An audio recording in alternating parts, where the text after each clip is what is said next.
જઈ તો શકીએ નાના કરી દઈશું, બે રોડ ને બ્રિજ બંને કરી દઈશું, 100% થઈ જ જશે.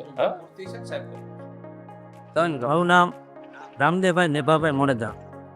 હું આ ગામનો ખેડૂત છું. આ ગામમાં જે પ્રશ્નનો નિરાકરણ નહોતું આવતું, અમારે પુલ નહોતું બનતું, તો અમે પુલ માટે સ્વાગતમાં મુખ્યમંત્રી સાહેબ પાસે મળવા ગયા. તો મુખ્યમંત્રી સાહેબે અમારી રજૂઆત ખૂબ સાંભળી.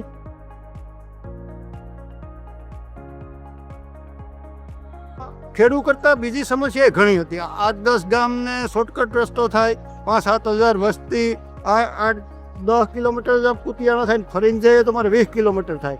અને વિદ્યાર્થીઓને કાંઈ ભણવા જવા માટે સમસ્યા હતી. પુલ અને રસ્તો થઈ જાય, ટૂંકો રન થઈ જાય, ખેડૂતને સમસ્યા હલ થાય, અને વિદ્યાર્થીઓને 8-10 ગામના બધાને એક સમસ્યા હલ થઈ જાય. તો અમે આ માટે મુખ્યમંત્રીશ્રીને ખૂબ ખૂબ આભાર પાઠવીએ. ને ખરેખર અકલ્પનીય કહેવાય કે એવડા નાના માણસોને નજીકથી સાંભળે ને જે કે અમે અમારી દર્દ પીડા રજૂ કરીએ, પણ ખરેખર એને જે એટલું જ ધ્યાનથી અમારી વાત સાંભળી કે ભાઈ આ લોકોને એટલા ટાઈમથી એટલી તકલીફ છે ને લોકો આ રીતે જાય એટલી પીડા સહન કરે, તો હવે આનું કંઈક ને કંઈક નિરાકરણ જોઈએ.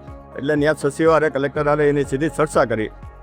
કહેતા ખૂબ આનંદ થાય. એ આપણા ભૂપેન્દ્રભાઈએ ખાલી અમુક કલાકોમાં સોલ્વ કરી દીધો મારો પ્રશ્ન, કે બીજે દિવસે કલાકોમાં 24-48 કલાકમાં ત્યાંથી સેમ ઓફિસમાંથી ફોન આવી ગયો, ભાઈ તમારી ફાઇલ મંજૂર કરીને અમે તમારા જિલ્લા કક્ષાએ મોકલી દીધી. એટલે ખરેખર ધન્યવાદને પાત્ર છે.